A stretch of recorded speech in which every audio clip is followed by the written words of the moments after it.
Ok, donc on va commencer par la prière. Euh, voilà.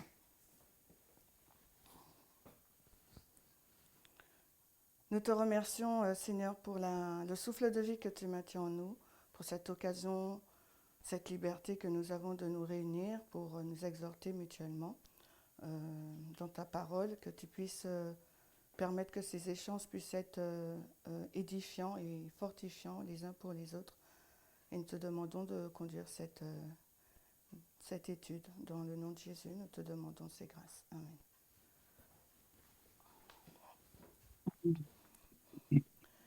Alors, contrairement à ce que j'avais dit, hein, de terminer l'étude sur la pensée libertarienne et la guerre culturelle, dans la guerre culturelle, euh, on va commencer aujourd'hui par le conflit qui se passe en ce moment. Nous sommes des étudiants de la prophétie, nous vivons au temps réel, parce que nous savons que nous avançons vers la loi du dimanche. On avance vers la loi du dimanche et les événements marquants, eh bien, il faut qu'on se pose, qu'on fasse une pause, qu'on en discute entre nous pour pouvoir échanger. Dans notre groupe de prière du jeudi, on en a parlé pendant une session, mais après, on s'est dit, Maurice et moi, ça serait bien qu'on en parle avec tout le groupe. Et comme samedi, c'était libre, eh ben, j'en ai profité pour essayer de creuser un peu plus ce sujet. Maurice, tu peux montrer le diapo, s'il te plaît? Donc, si je vous dis le 7 octobre, quel a été pour vous le fait marquant du 7 octobre? On était en rencontre internationale et le soir, Marie a posté un article sur le forum. Et durant les jours qui suivent, je n'ai pas trop vu de posts sur ce sujet. Moi-même, j'en ai posté 2 en vous disant les marqueurs prophétiques. Mais après, je n'ai pas vu un intérêt plus ou moins grand parmi nous par rapport aux événements qui se passent. Alors je me suis dit peut-être qu'on n'arrive pas à faire le lien entre ce qui s'est passé au niveau prophétique. D'accord? Est-ce que vous arrivez à faire un peu le lien avec ce qui s'est passé, cette actualité et notre message prophétique de l'ALD?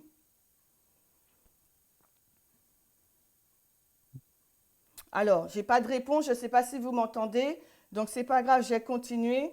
On Donc, t'entend, oui, on t'entend. merci Marie. Donc, si je vous dis le 7 octobre, qu'est-ce que cela vous a suscité à l'esprit? Donc déjà, avant de me répondre, je vais vous dire le plan. Maurice, tu peux montrer la diapo, s'il te plaît? Le plan, c'est en 4 parties. On a 1 heure, donc il faut que j'aille vite pour qu'on puisse finir. Alors, la première partie, donc, je l'ai intitulée la LD, attaque sur la démocratie. 2, une histoire compliquée. 3, comment lis-tu? Et 4, les malheurs. Effectivement, le point pour moi qui est le plus important, c'est le point 1 et le point 4. D'accord? Ok, Maurice, je ne vois pas l'écran.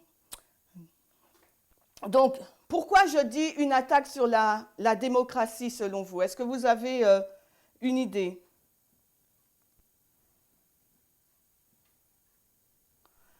Alors, le 7 octobre, ce qui s'est passé, bon, tu montres le diapo, le 7 octobre, ce qui s'est passé, c'est l'opération déluge d'Al-Aqsa, excusez-moi la prononciation.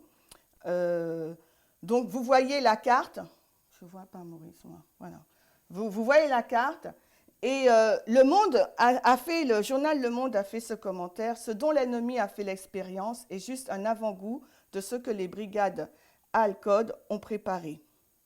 Ensuite, 20 minutes nous dit attaque du Hamas en Israël, déluge d'Al-Aqsa contre opération épée de fer. Donc la terminologie employée nous montre vraiment que c'est vraiment un conflit sérieux. Donc, et moi je l'intitule une attaque, dans mon plan, je l'intitule LD, attaque sur la démocratie. Et la question que je vous ai posée, c'est d'après vous, pourquoi je relie cet événement dramatique à une attaque sur la démocratie. Premièrement, ce à quoi j'ai pensé, c'est que l'Israël, l'État d'Israël, Maurice enlève le diapo s'il te plaît, l'État d'Israël est considéré comme une démocratie, d'accord? Donc vous savez qu'au niveau de l'ALD, quand le cri de minuit est arrivé, donc je ne fais pas la ligne des prêtres, je mets tout sur une seule ligne, après j'efface. Quand le cri de minuit est arrivé, on nous a dit deux sources d'information, droite, gauche, ok, et tout ce qui va ensuite. Et en 2019, d'accord, au moment de l'AC de la LD, il nous a été dit nationalisme, sexisme, homophobie, on ne doit pas cultiver ces sentiments. Et dans cette attaque, dans ce contexte, ce qui est vraiment en joug, c'est donc les valeurs démocratiques,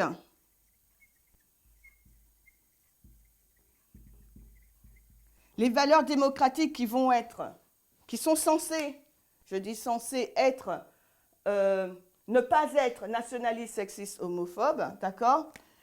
C'est donc qu'est-ce qui est en jeu encore, ces valeurs démocratiques? C'est, j'ai perdu ma pensée.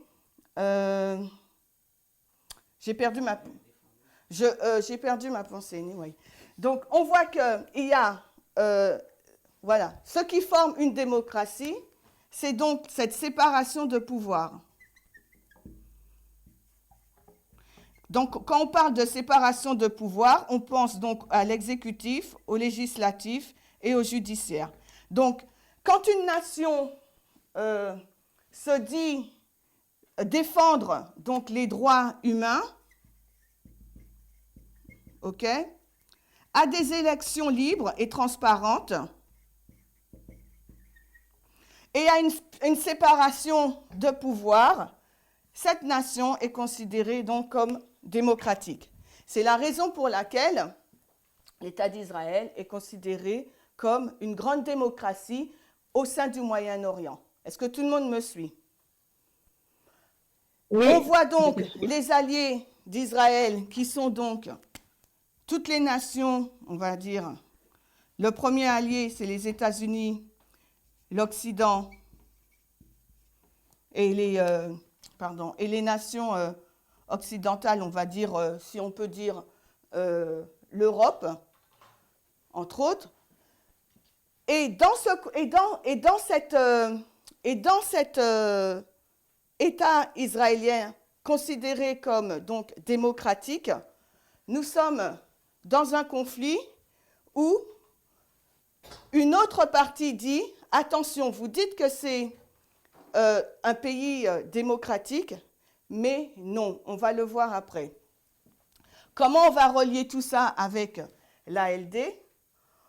On va voir que l'Occident, ou bien on sait qu'au niveau de l'ALD, c'est le renversement de la démocratie dans le sens que la nation professe être une nation démocratique et républicaine, laïque, mais en fin de compte, ses actions et ses paroles sont contre. D'accord? Ne professe pas, ses actions ne sont pas en adéquation avec ce qu'elle professe.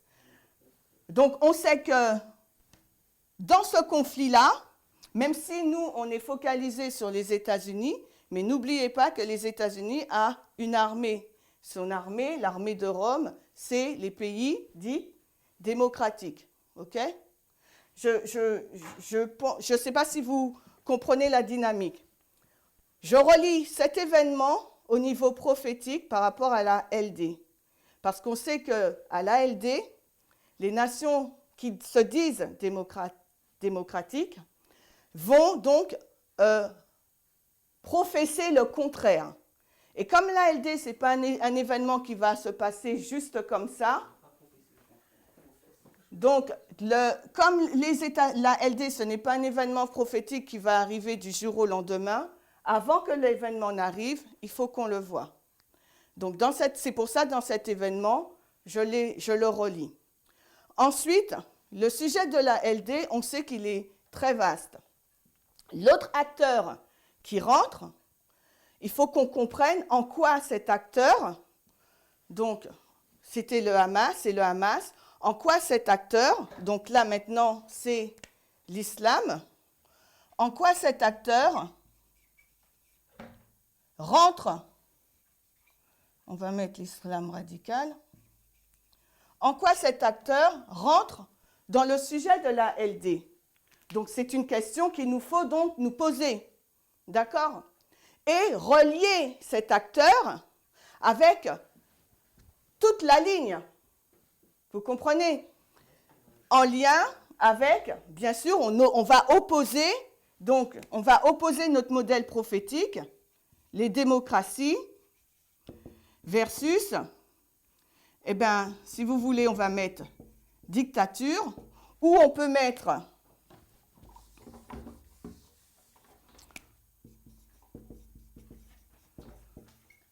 moderne, hein, parce que ou on peut mettre, si on ne met pas démocratie, on peut mettre, j'ai perdu ma pensée encore, démocratie versus dictature moderne. J'ai perdu ma pensée, mais ça va me revenir. Maintenant, dans ce conflit israélo-palestinien, on voit la ressurgence dans les pays démocratiques de l'islam radical. L'islam radical, dans notre ligne, c'est un acteur qu'on étudiait et que depuis un certain temps, on avait un peu mis de côté. De même que les nations occidentales, puisque l'islam radical sévissait ou sévit le plus où en Afrique. Alors que, donc on avait tendance un peu à l'oublier. Et là, comme l'une de ses caractéristiques, il ressurgit. Donc je ne veux pas aller vite, on va aller point par point.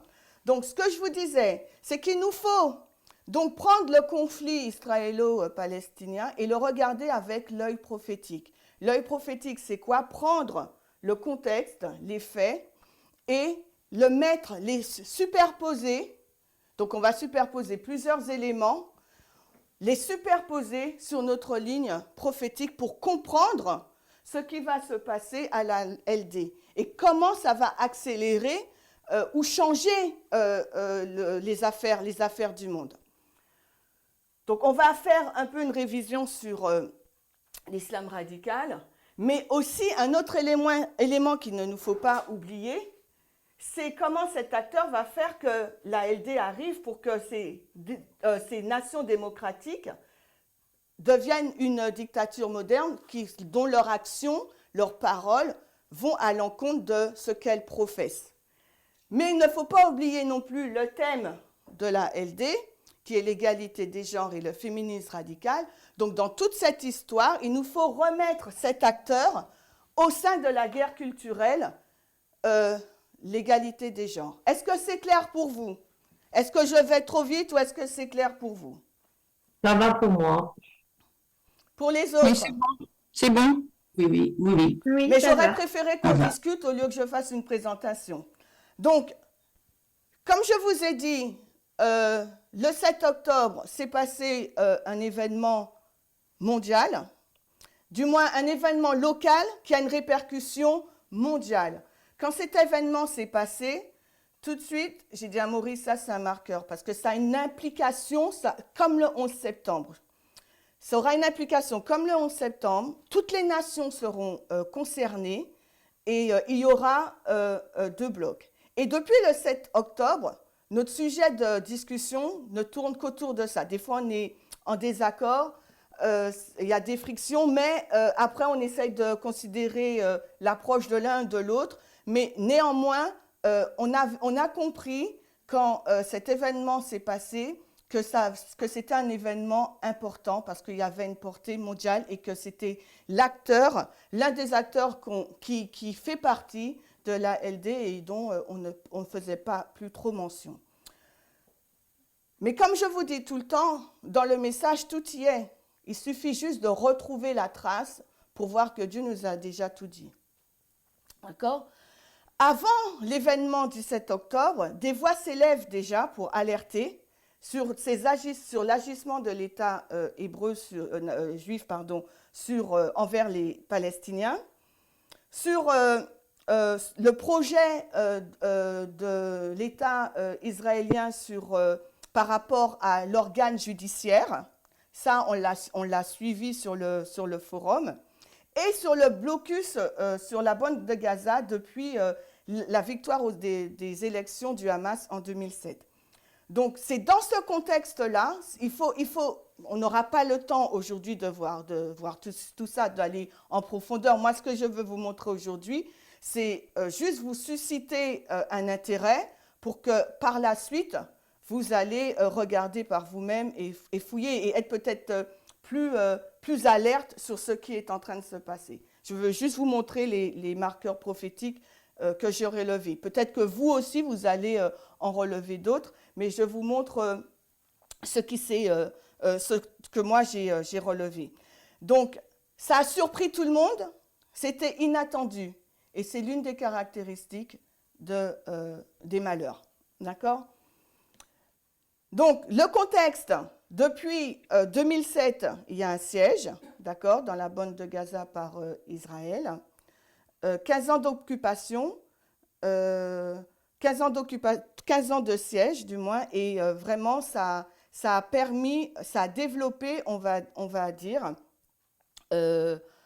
alors on va le lire, c'est Le Monde, c'est un journaliste du Monde qui nous dit, il nous dit qu'au sein même du Hamas, la dynamique du siège a favorisé la prise du pouvoir par les durs, avec à leur tête cet homme, que je ne sais pas dire son nom, emprisonné en Israël de 1988 à 2011, fondateur de la branche armée du mouvement islamiste.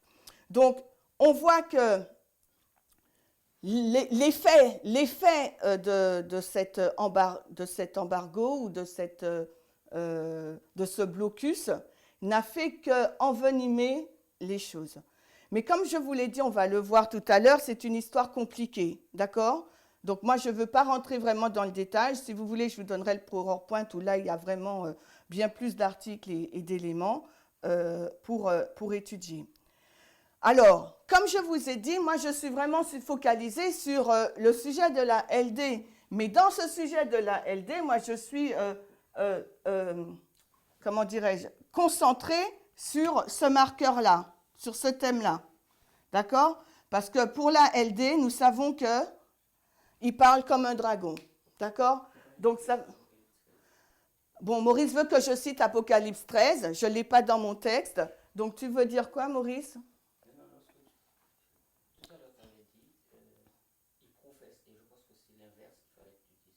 Bon, alors, il me dit que j'ai dit quelque chose et j'ai dit l'inverse. Donc, je ne me souviens pas. Ce que je vous dis simplement, c'est qu'il faut qu'on regarde ça, le démantèlement ou le renversement de la démocratie, parce que dans Apocalypse 13, il nous est dit qu'il va parler comme un dragon. Donc, Israël est considéré comme une démocratie, mais pourtant, on va voir ce que des chercheurs, des historiens disent, ou bien même des hommes politiques. Maurice, tu peux mettre...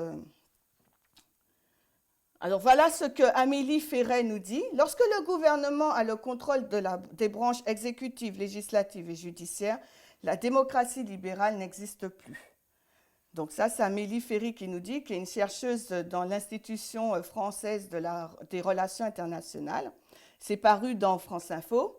Ensuite, Tamir Bardot, en 2023, il nous dit, en juillet dernier, Tamir Bardot, patron du Mossad, de 2011 à 2016, a jeté un pavé dans la mare en affirmant que le traitement des Palestiniens dans les territoires occupés était comparable à celui de l'apartheid. Un territoire dans lequel deux peuples sont régis par deux systèmes juridiques séparés. C'est un état d'apartheid, a-t-il expliqué. C'est paru dans le Figaro. Donc,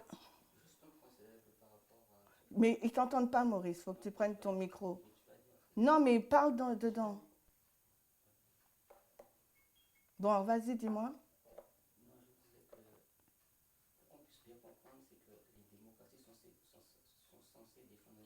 Je vais en venir. Donc, Maurice, il dit que les démocraties sont censées défendre, soutenir l'égalité. Je lui ai dit, on va y venir. Donc là, je vous montre, ce que je suis en train de vous montrer, c'est que l'État d'Israël est considéré comme une grande démocratie au Moyen-Orient et aussi par ses alliés. Mais l'esprit de prophétie nous dit qu'en fin de compte, les démocraties, même si on l'applique pour les États-Unis, vont professer Maurice, elle dit professer, elles vont professer des paroles, mais qui seront en désaccord, en opposition, elle dit, avec leurs actes. Ils vont professer des choses qui sont en contradiction avec leur constitution, leur fondement. C'est ce qu'Ellen White nous dit dans la tragédie des siècles 479 ou 479.1, Maurice. Donc, Maurice, il rajoute qu'ils vont professer défendre l'égalité, mais en fin de compte, ils ne vont pas la défendre. Donc, nous voyons qu'il y a des voix qui s'élèvent avant que cet acte terroriste n'arrive, le 7 septembre. Il y avait déjà des voix qui s'élevaient pour dire « Attention, vous dites que c'est un État démocratique, mais non, ce n'est pas vrai. » Ensuite, il y a le Libération qui nous dit, donc ça c'est un communiqué global des parlementaires européens, Maurice tu peux le mettre, qui le 11 septembre, donc le 11 septembre 2023 nous dit « Ces dernières années, le monde a appris qu'aucune démocratie n'est à l'abri des menaces internes. Le populisme illibéral, ça veut dire quoi? Donc dans cette démocratie, dans le modèle démocratique, c'est une séparation des trois pouvoirs, de l'exécutif, du législatif et du judiciaire. Et depuis quelques années, en Europe, la Hongrie, Viktor Orban, la Pologne, ils prônent pour être des démocraties illibérales. C'est un nouveau mot qu'ils ont inventé pour dire justement, ce sont des démocraties, mais ils ne veulent pas de séparation de pouvoir. Pourtant, la base même, la définition même de la démocratie, c'est cette séparation de pouvoir. Donc, c'est pour ça que de plus en plus, vous entendez dans les infos, vous lisez dans les articles, les démocraties illibérales. Donc, c'est vraiment, comment dirais-je, c'est une aberration parce que les deux mots s'opposent. Donc, dans le monde, on voit la montée du populisme illibéral. Et là, il cite des nations, États-Unis, Finlande, Royaume-Uni, la France, l'Allemagne, etc., la Hongrie, la Pologne. D'accord?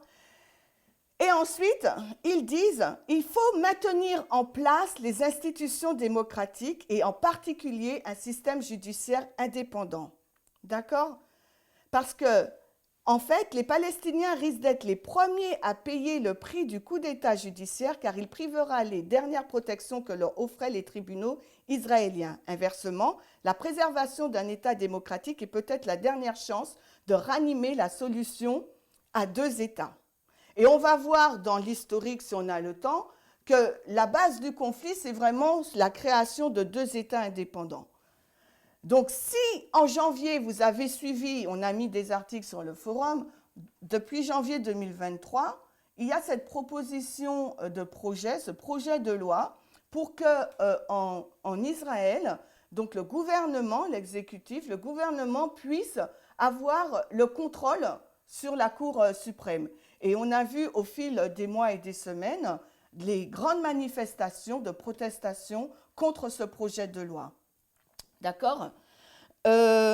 Pourquoi? Parce que les valeurs, et donc ces parlementaires européens, ils réaffirment, ils redonnent la définition, ils disent que ces valeurs démocratiques libérales partagées, notamment la séparation des pouvoirs, des droits des femmes, le droit des personnes LGBTI+, et les droits des minorités de manière générale. Donc, dans cet article, j'ai trouvé super intéressant, vous pourrez le lire, ils nous définissent ce qu'est la liberté, ce qu'est la démocratie, mais en même temps, ils le remettent en lien dans le conflit israélo-palestinien. Et ils disent que les personnes qui vont souffrir le plus de ce renversement de la démocratie, si les institutions ne sont plus indépendantes, ça sera le projet de paix des deux États, et ça sera aussi les minorités. Et les minorités dans cet article, dans ce contexte géopolitique, c'est les femmes, les LGBTQ, les minorités, et notamment les Palestiniens. D'accord? Donc, on fait un résumé. Les valeurs démocratiques, libérales, non pas illibérales, exigent donc une séparation des pouvoirs, exigent l'indépendance des tribunaux judiciaires, la liberté d'expression, les droits fondamentaux inaliénables et la protection des minorités.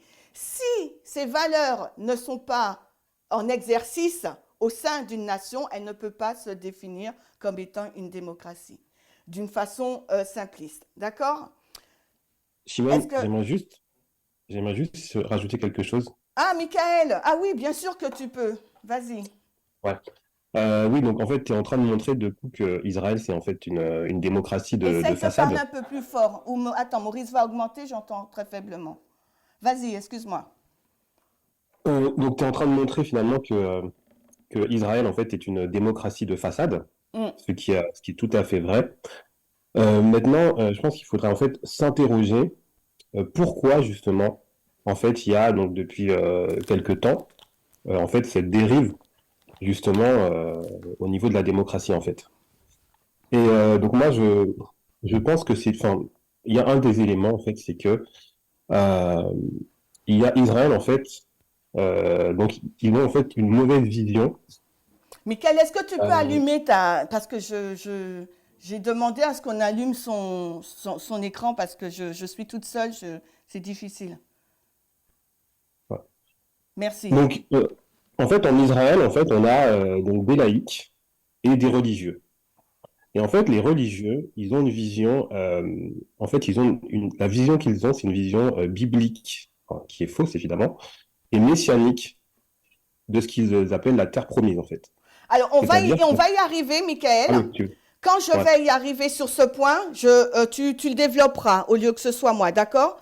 Donc là, je reste sur le point 1, démocratie versus dictature, et je vous redonne juste un article tiré sur France Info pour vous montrer que c'est vraiment quelque chose d'actualité et peut-être qu'on n'avait même pas, on s'en souciait même pas, on s'en souciait peu. Il n'y a pas de droit de veto présidentiel, pas de chambre haute, pas de constitution, rappelle la chercheuse. Le seul véritable contre-pouvoir qui existe en Israël, c'est la Cour suprême. Donc c'est pour ça qu'on voit vraiment ces manifestations géantes qui perdurent. Et nous, tout comme le monde occidental, je vous ai dit en amont, on a mis de côté un peu cet acteur, l'islam radical. On s'est concentré beaucoup plus sur d'autres sujets par rapport à la LD, d'où l'égalité des genres. Mais comme je vous ai dit, Dieu nous avait déjà tout donné. Et c'est pour ça qu'on va voir le schéma prophétique tout à l'heure. Donc, on a oublié l'islam radical comme acteur dans notre marqueur prophétique, la LD.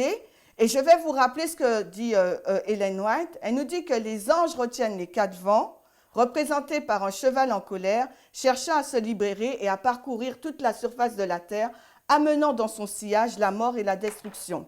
Je fais pause là pour vous montrer donc Wiki Eden, parce qu'on n'aura pas le temps de tout voir. Maurice, est-ce qu'on voit Wiki Eden là? Comment je fais pour qu'on voit Wiki Eden alors? Alors, je vais éteindre le PowerPoint. OK. Vous voyez Wiki Eden, donc rappelez-vous, vous faites islam. Oups, pardon. Et quand vous allez rentrer dans la fiche islam, je n'ai pas encore fini de la créer. Pardon. Je ne suis pas rentrée dedans. Donc, vous tapez sur la barre de recherche, là, islam ou islam radical. Vous aurez donc la fiche l'islam radical dans la prophétie biblique. Vous voyez qu'elle est en cours de création. Et ce qu'on voit aujourd'hui, vous allez un peu le retrouver dans cette fiche, et notamment la citation qu'on a lue des anges qui retiennent les quatre vents. Je n'aurai pas le temps de faire tous les liens, parce que pour moi, c'est quelque chose qu'on connaît. C'est pour ça que je vous montre Wiki-Eden, parce qu'on n'a pas beaucoup de matériel sur l'islam radical. Donc, vous lirez pour vous-même pour voir les liens qui manquent dans cette étude. D'accord ? Et ensuite, comme d'habitude, vous aurez donc certains matériels supplémentaires afin de pouvoir approfondir l'étude. On revient sur le PowerPoint et on va voir maintenant que c'est une histoire compliquée. Donc, Michael, je te laisse faire cette partie-là, d'accord ? Après, je vais revenir. Alors, vas-y, tu disais. Est-ce que tu peux allumer ta caméra, s'il te plaît ? Nous sommes au point 2 dans l'histoire compliquée et c'est Michael qui va nous introduire dans cette histoire compliquée. Ouais, donc c'est vraiment une introduction parce que c'était pas prévu. Ouais. Mais oui, il n'y a pas de souci. Donc, en fait, donc ce que je disais, c'était que il faut bien comprendre que donc les Juifs, en fait, ils ont la Torah. Et donc, dans la Torah, en fait, la terre promise, donc Israël, leur est promis. Et donc, Israël leur est promis. Maintenant, nous comprenons, donc en tant qu'adventistes, en tant que chrétiens, et voilà, que finalement, cette terre promise, c'est une parabole, en fait, au final, qui représente le ciel. En fait, Dieu, ce qu'il veut vraiment donner, c'est pas une terre promise en Palestine, mais c'est ce que ça représente, c'est-à-dire le ciel, en fait, la Canaan céleste, d'accord? Donc, ça nous renvoie, en fait, à la bonne lecture, ça nous renvoie, en fait, à l'enseignement en parabole, puisqu'en fait, on a compris dans le mouvement, depuis des années, comment Dieu parle en parabole, en fait, d'accord? Donc, la terre promise, c'est une parabole qui nous renvoie vers ce que Dieu nous la vie éternelle et le ciel. Maintenant, les Juifs, effectivement, ils ont rejeté Jésus, ils ont rejeté donc l'enseignement en parabole, puisque Jésus est l'enseignement en parabole, et donc du coup, ils n'ont pas cette vision-là, et ils sont, en fait, ils pensent que la terre promise, c'est vraiment la Palestine. Alors, je t'arrête là, et on reprendra la suite, Michael. Donc, Michael nous ramène, j'ai mis les textes dans la Genèse 12, la promesse faite à Abraham, que Dieu lui donnera donc la terre, le pays glorieux, la Palestine. D'accord ? Après, avec Moïse, les Juifs font la conquête de la Palestine. D'accord ? Mais Dieu rentre dans une alliance avec eux. Michael, tu n'as pas dit cette partie, donc c'est pour ça que je t'ai arrêté. Dieu rentre dans une alliance avec eux et leur donne les conditions de l'alliance. On est dans la prophétie des 2520.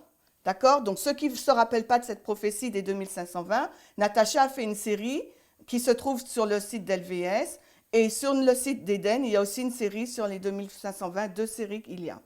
Donc, je vous ramène dans ces études-là. Donc, Israël brise l'alliance et Daniel 9, le verset 26, nous dit bien ce qui va se passer. Et après les 62 semaines, le Messie sera retranché, non pas pour lui, et le peuple du prince qui viendra détruira la ville et le sanctuaire, et sa fin sera comme un déluge, et les désolations sont terminées jusqu'à la fin de la guerre. Donc, de l'an 31 à l'an 70, qu'est-ce qui se passe ? Quand au moment de la crucifixion, avant la crucifixion de Christ, Pilate, qu'est-ce qu'il dit ? Il dit que son sang retombe sur nous, d'accord ? C'était, Ellen White nous dit dans The Story of Jesus, c'était un terrible héritage à transmettre à leur postérité. Cela s'est littéralement accompli sur eux-mêmes dans les scènes effrayantes de la destruction de Jérusalem environ 40 ans plus tard. Je ne peux pas aller au tableau, je vous montre le graphique. Tout le monde connaît ces graphiques-là, oui ou non ? Ou il faut qu'on s'arrête ? Donc, Ellen White, elle est en train de nous dire, sur la deuxième ligne que voici, la deuxième ligne, en l'an 31, vous voyez, la croix, c'est 40 ans plus tard, en l'an 70, la ligne du haut, que cette prophétie s'est littéralement accomplie. Mais qu'est-ce qui s'est passé en l'an 70? Ensuite, l'esprit de prophétie nous dit, et l'histoire, les Juifs ont été déportés. D'accord? et la terre est devenue celle des Romains. Donc, en temps de guerre, on met la population du vainqueur dans les territoires. D'accord? Donc, on connaît tous cette histoire. Donc, et la Bible nous dit, par rapport au 2520, que le peuple a été dispersé à la fin, comme des errants, sans foyer sur toute la surface de la terre. Et c'est ce dont Michael parlait, la troisième partie. Comment lis-tu? Le pays glorieux, c'était un type de l'antitype, de la terre promise céleste. D'accord? Mais notre lecture nous fait penser que c'est du littéral, ça nous appartient jusqu'à la fin des temps. D'où cette conquête de nouveau pour conquérir toute la terre, toute la Palestine. Et aujourd'hui, la Palestine, c'est Gaza, et la Cisjordanie et l'État hébreu. Donc, les villes vraiment où il y a le plus où les colons veulent vraiment s'accaparer, c'est Hébron, c'est Tibériade, c'est, vous voyez, Bethléem, les villes qui sont vraiment en Cisjordanie et où il y a une histoire biblique, leur histoire, vous voyez. Donc, et quand on retrace l'histoire de la conquête, de la reconquête, on va dire, de la Palestine, on commence en 1897 avec justement ce premier congrès sioniste où, par rapport au pogrom qui a eu lieu ou bien aux différentes tueries du peuple juif, des personnes se sont rassemblées pour dire eh ben, il faut vraiment un État juif pour que le peuple juif se sente en sécurité. D'accord? Donc, ça remonte à là. Ensuite, il y a eu les guerres et on sait tout ce qui s'est passé comme choses atroces. Et en 1947, on a la création de l'État d'Israël. D'accord? Et l'ONU a décidé, donc 56% de la Palestine sera donc dédiée aux Juifs et 44% pour les Arabes. D'après vous, qu'est-ce qui s'est passé? Le lendemain, tout de suite, il y a eu guerre civile. Parce que la Palestine était occupée, la Cisjordanie était déjà occupée. Donc, quand l'ONU fait ce départage de la Palestine ainsi, ça veut dire que les 56% du territoire, les personnes qui y sont, elles doivent migrer. Donc, forcément, ça va créer des tensions. Et c'est cette tension-là qu'on vit depuis plus de 50 ans. Michael, est-ce que tu veux rajouter un autre point ou quelqu'un d'autre? Alors, je voulais juste rajouter un autre point, ouais, effectivement. Parce que, alors, je vais vous donner juste une image. Imaginons que, voilà, demain, enfin, j'espère pas, hein, mais voilà, vos parents meurent et vous recevez un héritage, une maison, et qu'on vous dit maintenant, voilà cette maison que vous avez reçue de vos parents sur un testament. On vous dit maintenant, ouais, il y a une partie de la maison que vous allez donner à quelqu'un. Bah, vous allez dire non, c'est mon héritage, je peux pas, non, même 10%, enfin, c'est soit j'ai tout, soit j'ai rien. Et en fait, les Juifs, ils sont dans cette dynamique-là, c'est-à-dire que à partir du moment où ils considèrent que la Palestine, c'est la terre qui leur a été promue dans leur texte sacré, donc dans la Torah, en fait, il n'y a pas possibilité de partage dans leur idée. Ne serait-ce que même 10% du territoire, ils pourront jamais, parce que pour eux, c'est un héritage sacré, en fait, qui leur revient, en fait. Donc, c'est pour ça que, donc, effectivement, tu as parlé tout à l'heure de la solution à 2 États. Donc, les Juifs laïcs, eux, ils sont prêts à faire des compromis en disant, ben voilà, on va partager le territoire en deux, on va donner une partie parce qu'ils sont laïcs. Mais ceux qui portent la vision vraiment religieuse de la droite conservatrice, eux, dans leur tête, c'est un héritage sacré et ça ne peut pas se partager, en fait. Et c'est pour ça que je t'arrête juste pour compléter parce qu'on n'aura pas le temps de revoir toutes les dates que je vous ai données, mais ça sera dans la vidéo. Donc, en 67, cette guerre de 6 jours, Israël s'empare de toute la Palestine sauf de la Jordanie. Si on veut revoir la carte du début, voilà. Donc, Israël s'empare de tout le pays sauf la Jordanie. Vous voyez? Donc, vous voyez? Ok. Donc, on reprend. Michael, si tu veux ajouter quelque chose, sinon je continue. Ouais, je vais juste rajouter, donc c'est pour ça qu'aujourd'hui, donc effectivement, comme c'est Netanyahou donc, qui incarne cette droite religieuse qui est au pouvoir, bah, ils vont commettre tout un tas d'atrocités, ils vont commettre de l'apartheid, ils vont coloniser les territoires, mais eux, dans leur vision, en fait, ce qu'il faut bien comprendre, c'est que eux, dans leur vision, ils sont juste en train Ils de se sont dire non, c'est juste légitimes. l'héritage qui nous a été promis. Mhm. Mais nous, ce qu'on voit, c'est qu'on se dit, mais non, mais en fait, le droit international est bafoué, les résolutions de l'ONU sont bafouées. Nous, c'est ce qu'on voit, en fait, du dehors. Mais eux, dans leur tête, et comme c'est leur vision biblique, messianique, ben, en fait, il n'y a pas de partage possible. Et eux, en fait, ils considèrent simplement qu'ils sont en train de, Reconquérir. enfin, malgré toutes les atrocités qu'ils commettent, en fait, ils sont simplement en train de récupérer leur dû, en fait.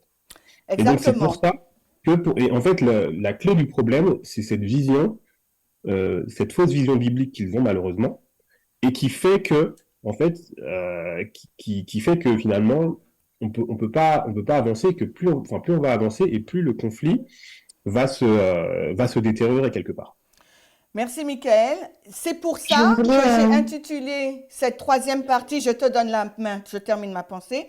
C'est pour ça, pour aller dans le sens de Michael, j'ai intitulé cette troisième partie, comment lis-tu? Alors, il y avait quelqu'un qui voulait s'exprimer. oui, je voulais revenir en 1947 lorsqu'il y a eu la création de l'État hébreu, parce Mhm. qu'on voit que l'ONU, en fait, euh, Maurice, tu peux mettre ben, la diapo? quelque part, manifeste une forme d'impartialité, de partialité du moins, puisque 56% à la Palestine, de la Palestine aux Juifs et 44% aux Arabes, qui étaient déjà sur le territoire. Mhm. Euh, mais est-ce qu'on ne peut pas expliquer cette partialité? Parce que parmi ces nations de l'ONU, nous avons des nations qui sont chrétiennes, et notamment les Américains, qui pour eux aussi, comme ils ont une lecture littérale des textes, ils comprennent que Israël doit jouer un rôle important pour le retour de Jésus. Donc pour eux, effectivement, c'est légitime que les Juifs aient ce territoire. Tout Et à pour fait. compléter, Miu, ce que tu dis, Chimène aussi, Mhm. c'est que quand on regarde dans les faits, personnellement, ce que l'ONU fait, moi, je vais le qualifier d'injuste. Oui, c'est Mais sa parce que partialité. moi, personnellement, euh, on, enfin, on trouverait ça incongru que l'ONU puisse décider de partager la France avec un pays, avec une nation qui, parce qu'elle a subi des outrages, euh, mais en plus, elle lui donne majorité. Et autre chose qui vient rajouter à ça, à tout ce sentiment qui est d'injustice par les Palestiniens, c'est aussi depuis 2022 les sionistes qui ont pris le pouvoir et qui ne se cachent pas de leur racisme vis-à-vis de la Palestine.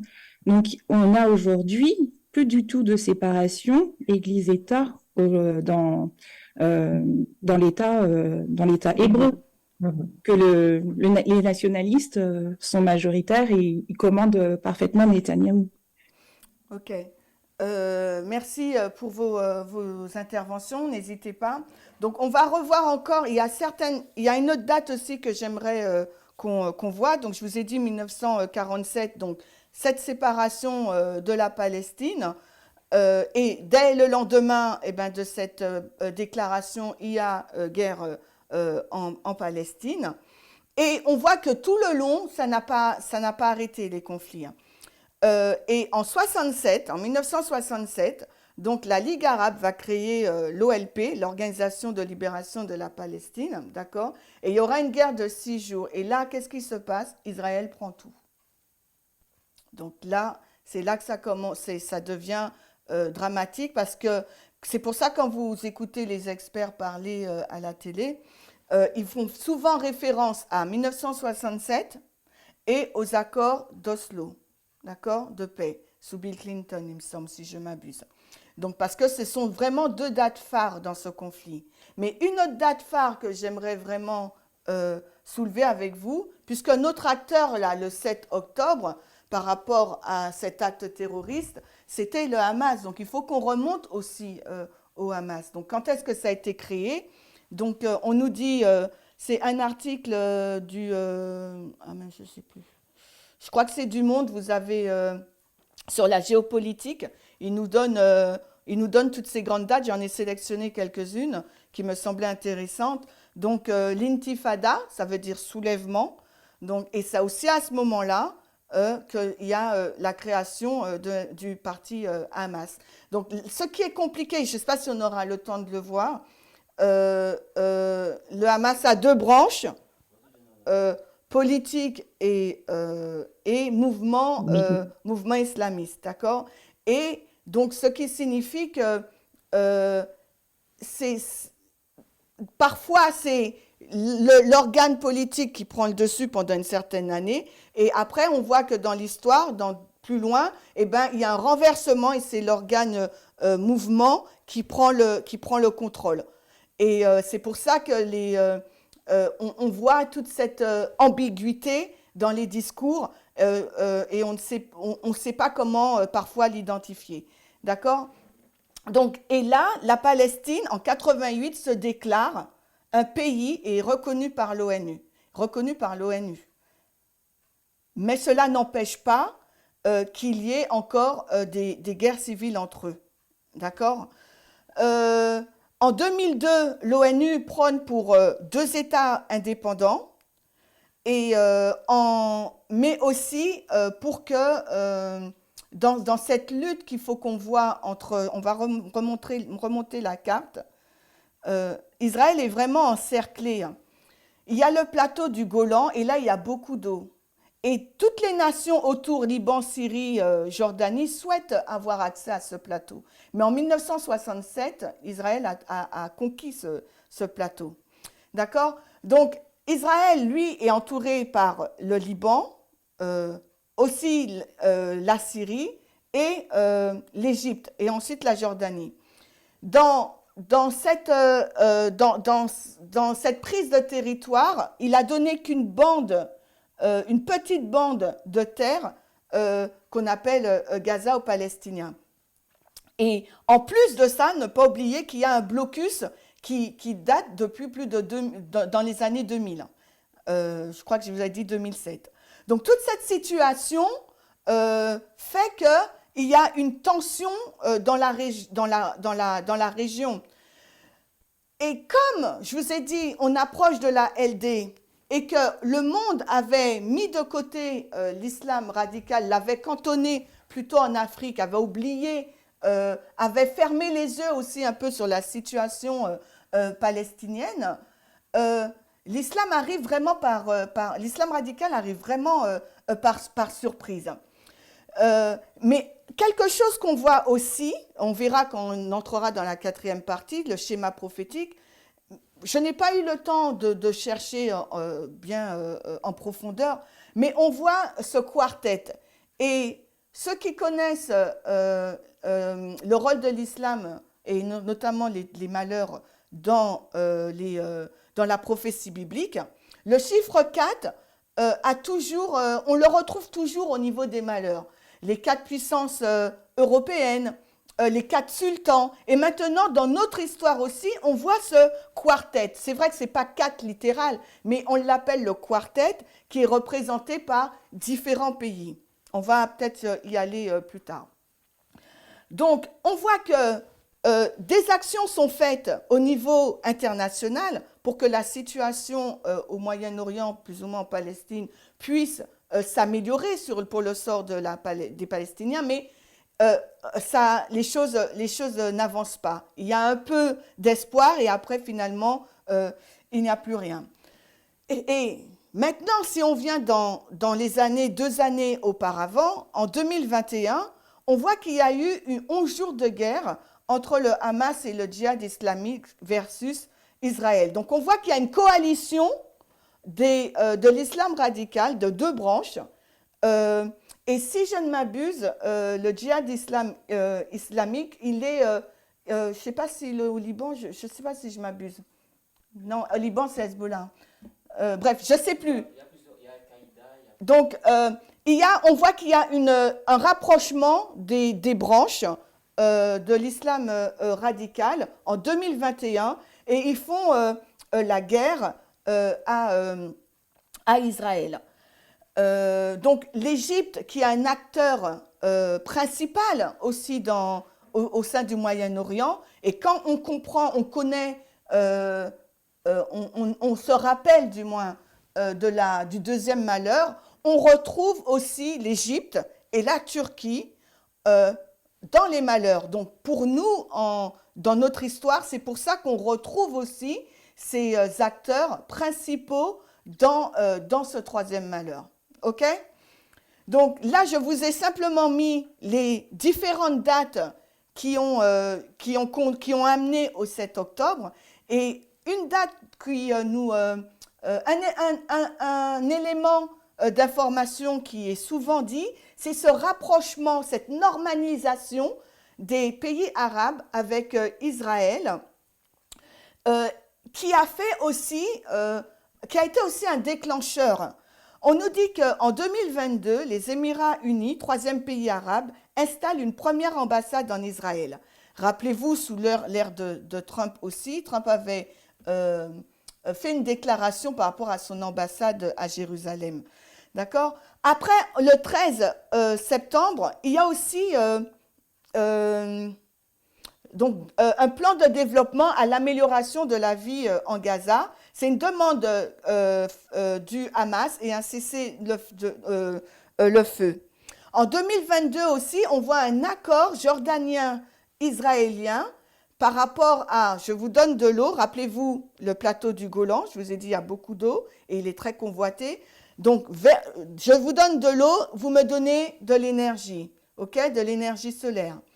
En août, il y a aussi donc l'arrestation d'un des chefs du djihad islamique en Cisjordanie. Et il y a aussi une offensive israélienne. Donc, avant le 7 octobre, il y a beaucoup de choses qui se passent au Moyen-Orient, mais personne ne pensait qu'il y aurait eu une attaque surprise d'une telle envergure qualifiée de terroriste. Et en plus, comme je vous ai dit, la démocratie israélienne veut maintenant qu'il n'y ait plus d'indépendance entre l'exécutif, le législatif et le judiciaire. Donc toute l'attention est portée sur la Cisjordanie, sur le gouvernement. Comme l'a aussi mentionné Michael, toute l'attention est portée sur les colonies, la colonisation, la reprise des terres. Et d'où cette surprise pour le gouvernement israélien. Un autre élément en 2023, ça a été le rapprochement de l'Arabie saoudite en Israël. Et là aussi, donc, cette normalisation dont je vous parlais, eh ben, peut-être que ça a été aussi un catalyseur pour justifier, je ne sais pas, ou pour amener cet acte terroriste. Mais il y avait dans le monde occidental, mais aussi dans le monde arabe, un oubli total de la situation du droit international, des droits humains envers les Palestiniens. Et on arrive à cette date où il y a une attaque surprise du Hamas sur l'État israélien. Quatrième partie et dernière, on va voir les trois malheurs. Donc Apocalypse 14, nous dit, le troisième malheur arrive rapidement. Donc j'ai 7 trompettes et 3 malheurs. Qu'est-ce qui se rappelle un peu? Maurice, enlève la diapo, s'il te plaît. Qu'est-ce qui se rappelle un peu des 3 malheurs? On ne va pas rester sur les trompettes, mais juste les 3 malheurs. Qui se rappelle un peu?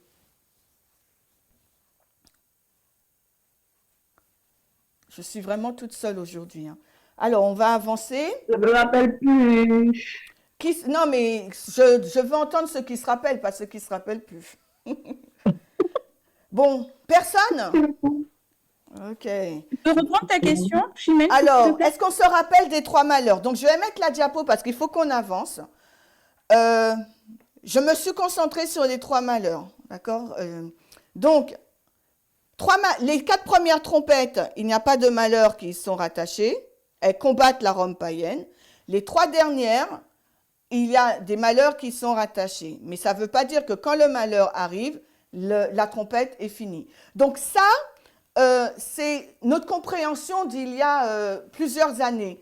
C'est vrai qu'on n'a pas revu au niveau du troisième malheur, vraiment, d'accord? Mais je vous dis ce dont on parlait au sein du mouvement. Mais il est vrai que Maurice et moi, on s'est rappelé qu'il y avait, vers les années 2017-2016, on disait qu'au sein du mouvement, mais je n'ai pas réussi à mettre la main dessus, dans notre dispensation, d'accord? Dans notre dispensation, il y a la répétition donc des trois malheurs.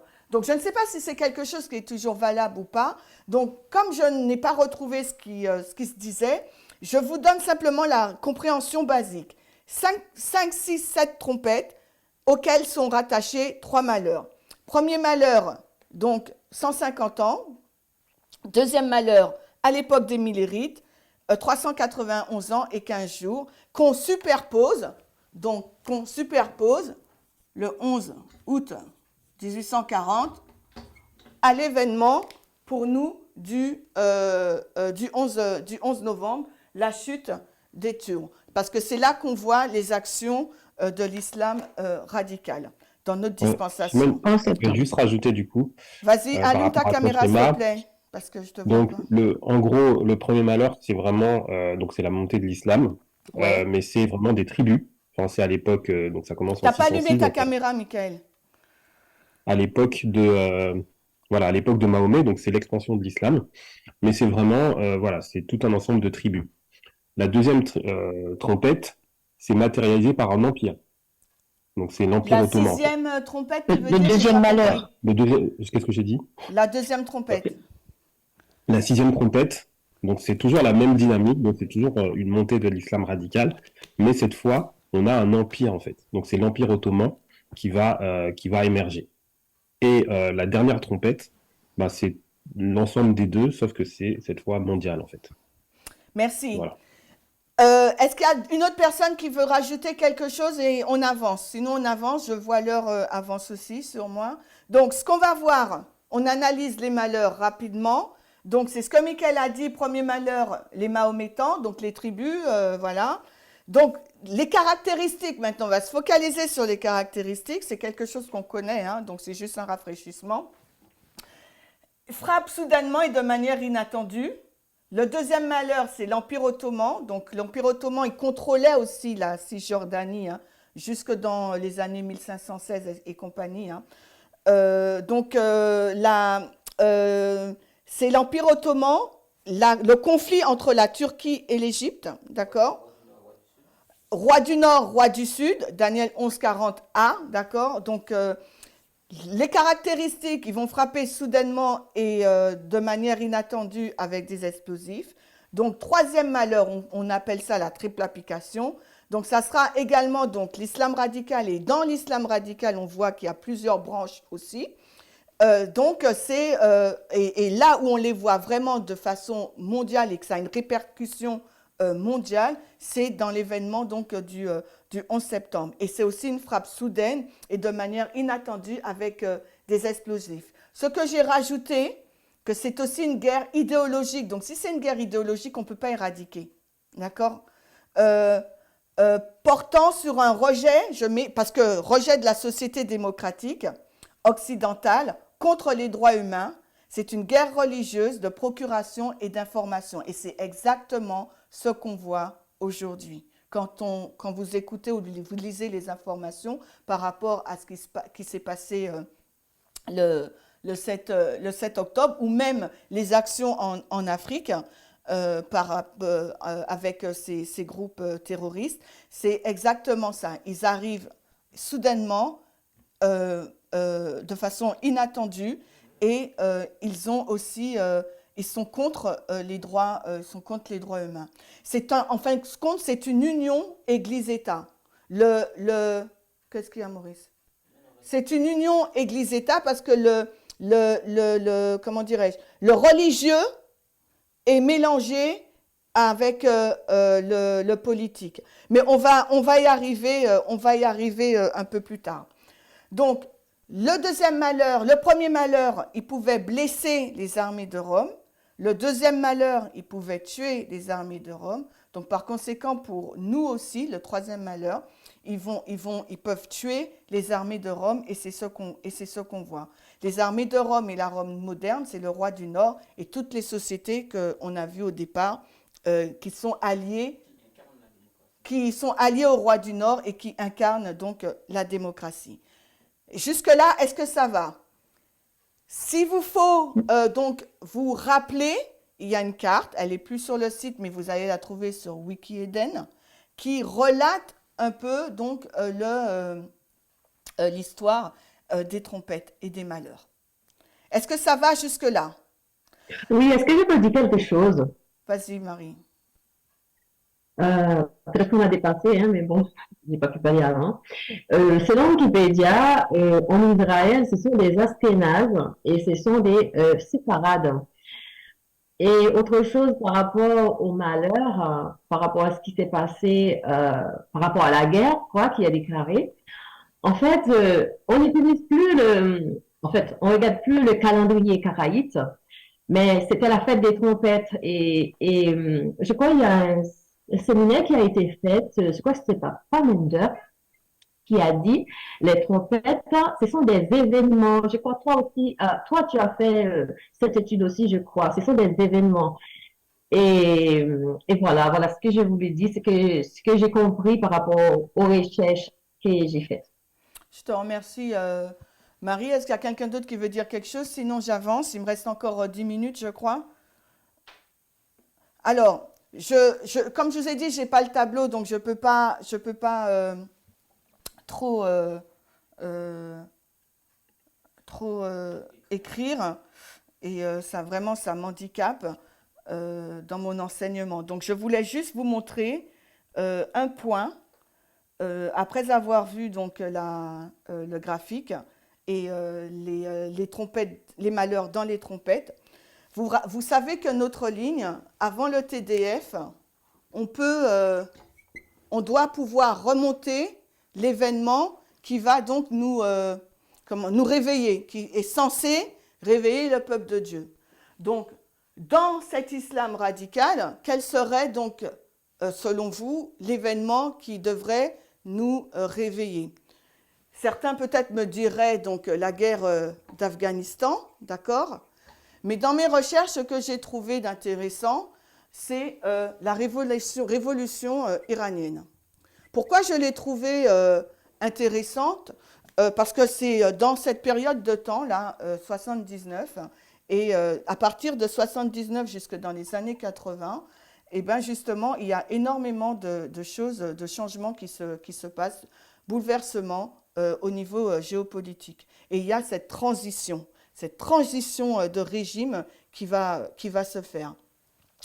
Pourquoi aussi je le mentionne? Parce que dans ce conflit-là israélo-palestinien, l'un des acteurs qu'on a vu et qui finance, c'est l'Iran. Vous l'avez entendu comme moi-même, c'est l'Iran. Donc, au début de notre ligne, on le retrouve aussi. Et à la fin de notre ligne, on le retrouve dans cette guerre d'islam radical. D'accord? Donc, Ouais. vas-y, si tu veux, vas-y, allume ta caméra. Ouais, parce qu'en fait, moi, c'est vrai que j'ai regardé beaucoup de documentaires du coup par rapport justement au Moyen-Orient, et à chaque fois, le point de départ qui était donné, c'est toujours 1979 et cette fameuse révolution iranienne. Mhm. Et en fait, c'est vraiment un point majeur puisque en fait, l'Iran, qui est donc en fait, il y a deux courants dans l'islam, hein, c'est les chiites et les sunnites. Alors, développe Et pas, on va y mais, arriver, je t'interrogerai, vas-y. mais du coup, eux, ils vont basculer en fait donc dans l'islam radical, parce qu'en fait, au départ, il y avait un gouvernement laïque, hein, c'était le Shah d'Iran, et en fait, ils vont basculer, mais en fait, c'est la rue qui va réclamer en fait cet islam radical, et donc c'est l'ayatollah Khomeini qui va prendre le pouvoir. Et ils vont basculer dans cet islam radical, et ils vont faire basculer en fait aussi tout le Moyen-Orient. Et là où c'est important, c'est qu'en fait, ce basculement, en fait, il est porté par la rue, en fait. C'est la rue qui porte ce basculement. Et moi, ce qui m'a marqué, en fait, par rapport aux événements qui ont eu lieu, en fait, 7 Comparer, octobre, contraste. c'est que, je sais pas si vous avez remarqué, mais lorsque Macron, il a voulu, enfin, il a débarqué là récemment en Palestine, les dirigeants arabes, ils étaient un petit peu, ils n'osaient pas trop le recevoir, en fait. Pourquoi? Parce qu'en fait, il y a la rue qui, en fait, Qui porte un pousse. positionnement, enfin, veut C'est la rue vraiment, qui pousse. la rue qui pousse. Et en fait, tu as parlé de normalisation tout à l'heure aussi, c'est-à-dire que les gouvernements, effectivement, l'Arabie Saoudite, eux, voilà, ils ont envie de profiter de la technologie d'Israël, donc ils veulent se rapprocher d'Israël. Donc ça, c'est le gouvernement. Maintenant, la rue, eux, ils veulent, enfin, pas du tout, ils veulent prendre parti pour la cause palestinienne et justement mettre en cause toutes les démocraties occidentales qui sont jugées complices, donc Israël, enfin, États-Unis, France, tout ça. Donc c'est vraiment la rue maintenant qui est en train de prendre le pouvoir, on voit toutes les manifestations et on voit qu'en fait les dirigeants commencent un petit peu à avoir peur de la rue et donc par calcul électoralisme, ils préfèrent du coup se positionner dans un camp ou dans un autre. Tout à fait. Voilà. Merci, Mickaël. Donc, je ne développerai pas ce point-là puisque tu l'as fait. Mais voilà, vu qu'il me reste plus beaucoup de temps et je veux vraiment finir l'étude, le point marquant pour nous au début de notre ligne qu'il faut relier donc avec le sujet de la LD, démocratie versus renversement de démocratie, c'est la révolution iranienne où là, on a justement donc déjà la formation d'une union Église-État. Pardon, pourquoi je mets EU? Église-État. Donc ça veut dire que le pays, les lois du pays, ce sont des lois divines, les lois, c'est la charia, c'est des lois religieuses, c'est un gouvernement donc islamique dirigé par un mollah, d'accord? Donc, maintenant, c'est une lecture vraiment littérale du Coran. On va aller un peu plus vite. Maurice, mets s'il te plaît le graphique. Ensuite, donc, on va sauter. Vous voyez, j'ai mis le troisième malheur pour le 11 septembre. Non, tu mets pas le bon. C'est moi, alors attends. Ah oui, vas-y. Donc, on voit donc le signe avant-coureur, c'est ce qu'on dit dans le mouvement le 11 septembre, c'est le signe avant-coureur de ce qui va se passer donc à la LD. On voit donc l'islam radical qui peut être, comment dirais-je, étiqueté dans cette balise. On voit aussi, donc, dans les années 80, dans les années 2000, c'est à ce moment-là que le mot islam radical est introduit. Donc, c'est vraiment au début de notre ligne. Et donc, c'est vraiment, la révolution iranienne, c'est vraiment important pour pouvoir retracer cet islam radical. Et le courant radical qui est, donc, c'est le wahhabisme. Et je ne sais pas si vous vous souvenez, je ne vais pas l'écrire, vous le voyez sur le tableau. Je ne sais pas si vous vous rappelez, le 11 septembre 2021, l'ancienne thèse, elle a prêché sur les deux courants du wahhabisme. Donc, je me suis basée sur ce qu'elle a dit pour faire justement cette comparaison, contraste avec le 11 septembre et le 7 octobre. Parce que nous, ce qu'on regarde en tant qu'étudiants de la prophétie, c'est les caractéristiques d'un événement pour pouvoir comprendre ce que sera la LD. D'accord ? Donc, on voit qu'il y a donc cet événement mondial qui implique donc les démocraties versus l'islam radical. On voit que les démocraties, les nations dites démocratiques ne sont pas si démocratiques que cela. D'accord? On l'a vu en amont. On a vu que donc il y a ce wahhabisme et cet islam rigoriste et conservateur.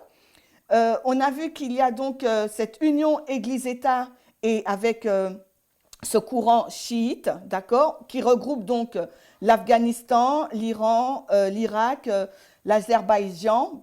Dernièrement, on a vu ce qui s'est passé là-bas, l'Arabie Saoudite, le Liban, etc. Et quand vous voyez les acteurs, les pays qui sont considérés comme ayant cette lecture littérale et cette compréhension du Coran, ce sont quasiment les mêmes acteurs que vous retrouvez aussi dans ce conflit israélo-palestinien.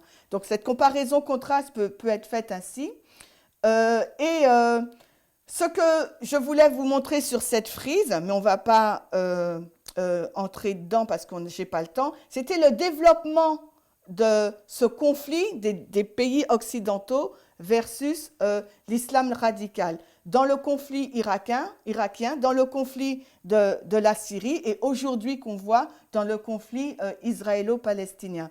Donc en fin de compte, pour comprendre ce conflit, même si on n'en a pas trop parlé encore au sein du mouvement, comme je vous dis, le Seigneur nous avait déjà tout donné. Donc il nous a donné une méthodologie qui nous permet de pouvoir analyser par nous-mêmes, même si on ne comprend pas tout, mais analyser par nous-mêmes certains événements qui ont lieu pour pouvoir comparer et contraster et voir la similitude qui a lieu pour essayer de comprendre l'ALD. Et si ça arrive, ça nous confirme que vraiment on est proche de l'ALD. D'accord? Parce que le 11 septembre, c'était un signe avant-coureur de l'ALD. Là, le 7 octobre, on peut dire encore c'est une progression, un développement qui nous amène à l'ALD. On va faire un lien sur l'islam l'Iran et on n'a pas trop le temps, je ne veux pas... tout ce que je vais vous dire, Maurice, montre-le, c'est bon? On n'aura pas le temps, mais je vais simplement vous dire que en 79, donc ce qui est en bas, le régime œuvre à ce nouveau régime dont nous a fait mention Michael, il œuvre à effacer toutes les traces d'occidentalisation. On observe alors un véritable retour en arrière vers les questions de liberté individuelle et notamment des droits des femmes. Le thème de la LD, rappelez-vous, c'est une question d'égalité des genres. Et dans tout ce conflit avec l'islam radical, ce thème est sous-jacent. Pardon. Alors, Maurice, tu dis? On voit que le thème de l'égalité, quel que soit du côté du roi du Sud ou du roi du Nord, ce qui représente la démocratie ou la dictature, cette notion d'égalité est bafouée. Donc, Maurice nous dit que quel que soit le côté dans lequel on se place, roi du Nord ou roi du Sud, cette question d'égalité est cette question d'égalité est bafouée, que ce soit dans les démocraties ou dans les non-démocraties. Voilà, d'accord? Donc, je voulais vous montrer ce qu'était vraiment cet islam radical. Donc, on va juste...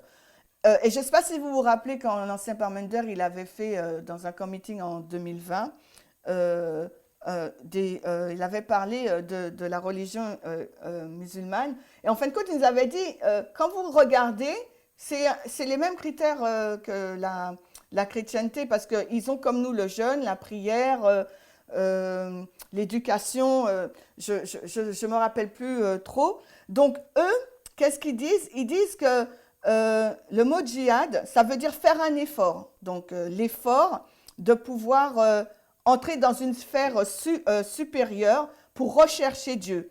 D'accord? Donc, nous aussi, en tant que chrétiens, on dit on veut se rapprocher de Dieu, quoi. Donc, on veut délaisser le péché, on veut se rapprocher de Dieu.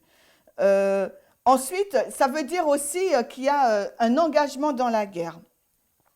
Et on voit pourquoi ils peuvent faire la guerre. Il nous est dit qu'ils peuvent faire la guerre, la permission leur est donnée à ceux qui luttent parce qu'ils ont été injustement traités. Et regardez ce qu'ils disent. Ceux qui ont été expulsés de leur demeure sans justice pour le seul fait d'avoir dit « Notre Seigneur est Dieu ». Dans le conflit israélo-palestinien, là, ce n'est pas une question notre Seigneur on peut dire notre Seigneur est Dieu, c'est pas ça là. Là, ce que j'ai retenu de cette phrase de cet expert dans le site Kern, il nous dit que ceux qui ont été expulsés de leur demeure sans justice. Et tout à l'heure, Michael nous a dit justement dans cette vision, comment on lit, les personnes qui ont une propriété, on les a expulsées. Donc, elle est où la justice? Donc, par rapport à ce critère, il y a permission de faire un djihad. Vous voyez? Je ne sais pas si vous le lisez comme moi. Donc, maintenant, il nous est dit, la guerre, certes, a été autorisée, mais dans 3 conditions, en cas de légitime défense, lorsque tous les moyens pacifiques n'ont pas pu stopper l'agression. C'est pas ce qu'on voit depuis 1947. C'est ce qu'on a vu dans l'historique.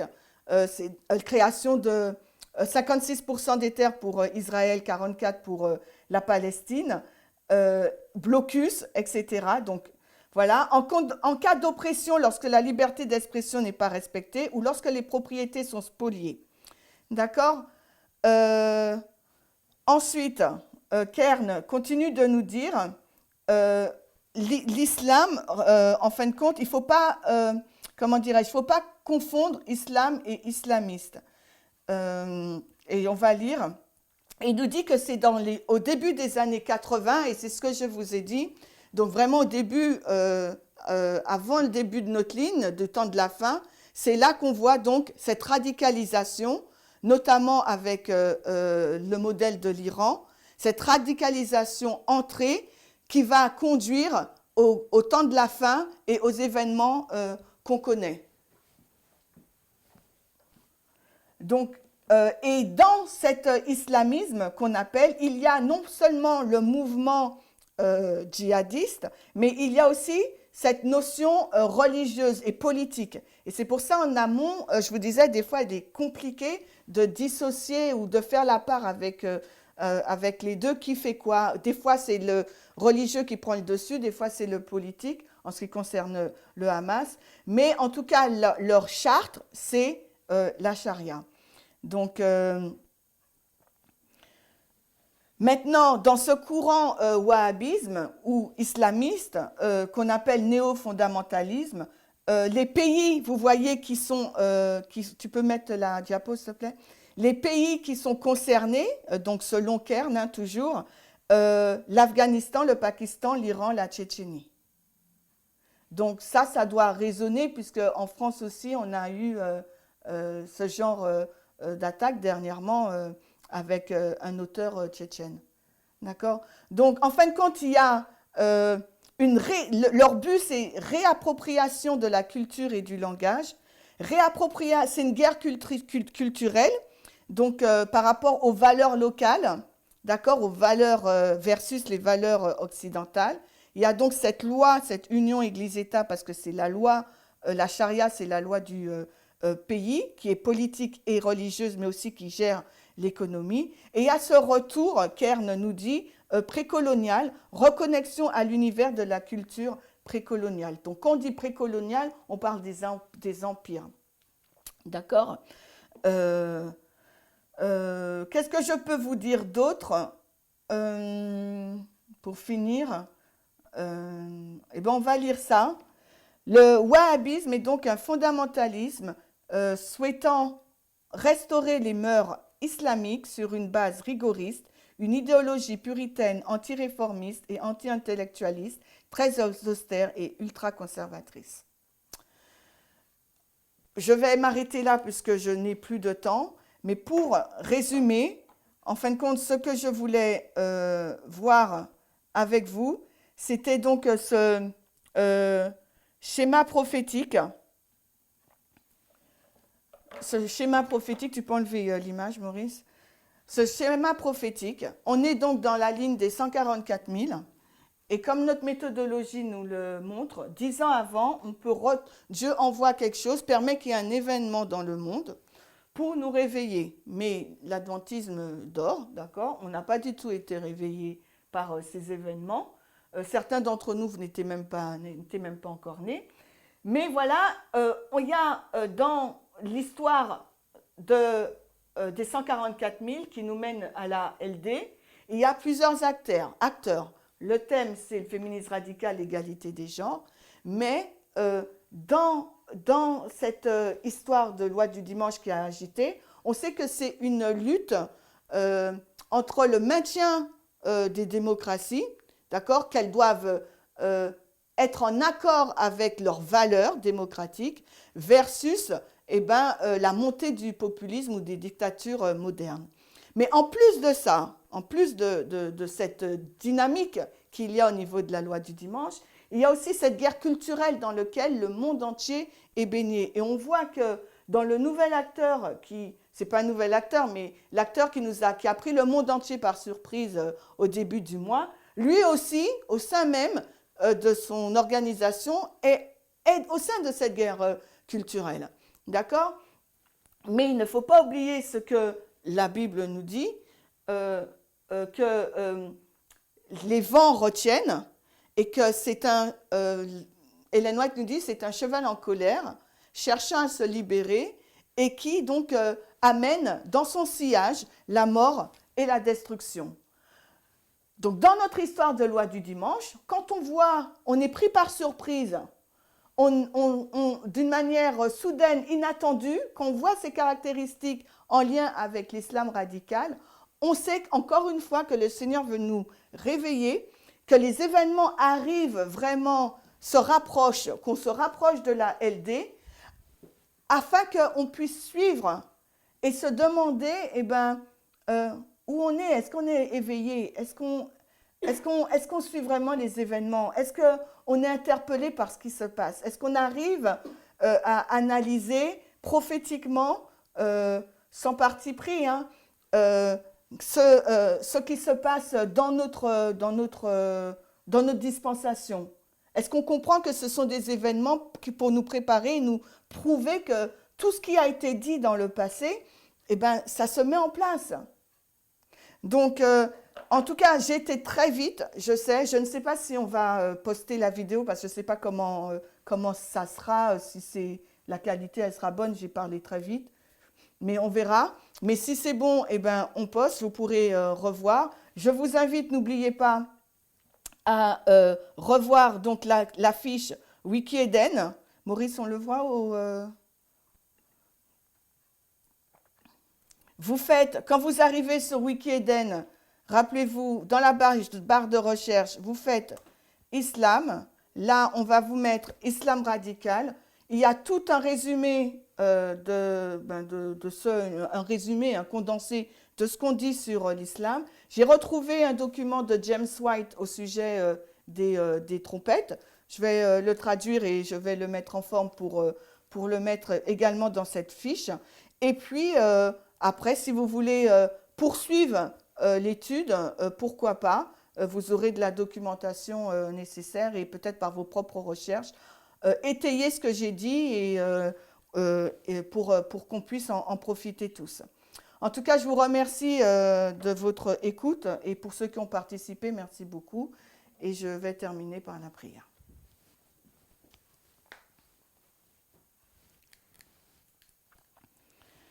Seigneur Jésus, nous te remercions pour ce moment d'étude. Nous te remercions pour toutes ces informations que tu nous as données afin que nous puissions être en mesure de suivre le développement de l'histoire réelle dans laquelle nous nous trouvons.